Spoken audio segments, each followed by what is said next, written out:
I think what you're saying is it's very complicated, which is very true.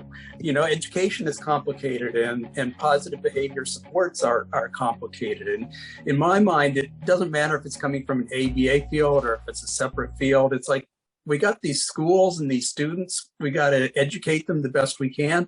And let's just put the puzzle pieces together, and see what we can do as far as building supports for students and teachers and families.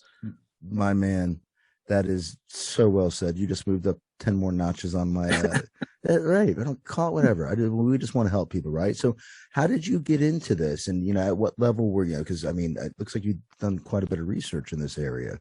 Well, during my doctoral program, I worked with Rob Horner and the team there, Rob O'Neill and Bridget Flannery, Jeff Sprague, Rick Albin, that was really looking at, functions of behavior and developing positive behavior supports. And then George Sagai became part of the team, and he was looking at school-wide positive behavior supports, which really was an eye-opener for me. And actually, George did his first study at a school my wife was teaching at.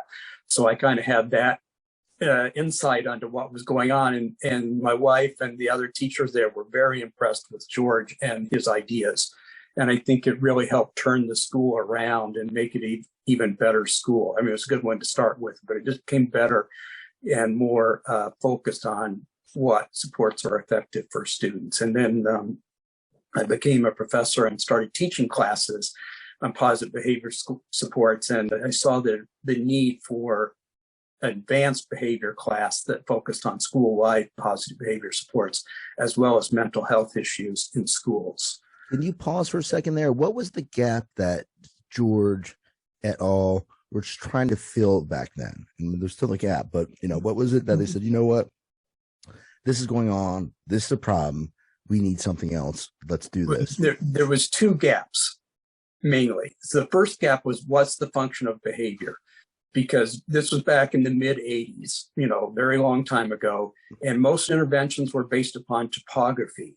So if a student, engages in severe self-injurious behavior, you do this. If a student elopes out of the school, you do this, rather than why are they doing it? So what Rob and the team was great at focusing in on, what's the function? There's two functions. First one is to escape or avoid from something, and the second function is to get or obtain something.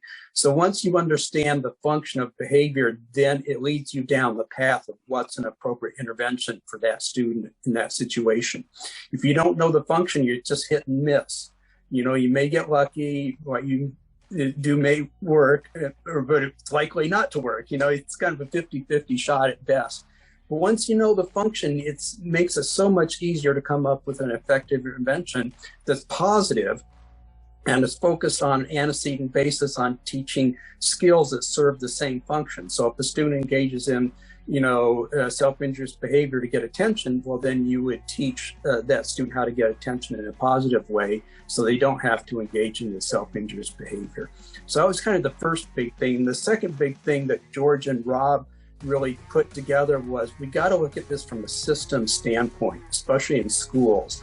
You talked earlier about OBM, you're interested in that. It's like, well, there are all these puzzle pieces to put together.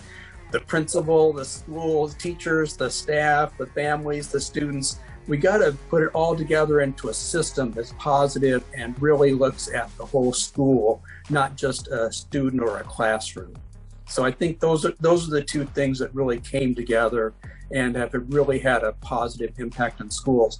And also George and Rob are great researchers. So there's a lot of empirical evidence of, these strategies are very effective, and they've really outlined how you do it on an empirical basis. So we talked about evidence-based strategies. Positive behavior sports and school-wide positive behavior sports are definitely evidence-based practices.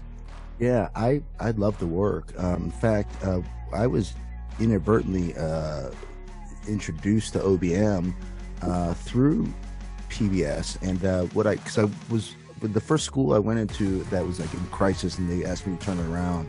It was a mess, and the school had been trained in PBIS, and I'm like, well, it wasn't working, but it can't not work. It can't not work. But the problem was that it was, it was missing a loop, right? I'm going to come back to that in a second. So I said, well, I kind of think that they need PBS for adults, you know. And somebody said, well, there is something like that. It's called organizational behavior management. And that's when I read Aubrey Daniels' book, Bringing Out the Best, and people are like, all right, this kind of That's a like great book. Yeah. Yeah.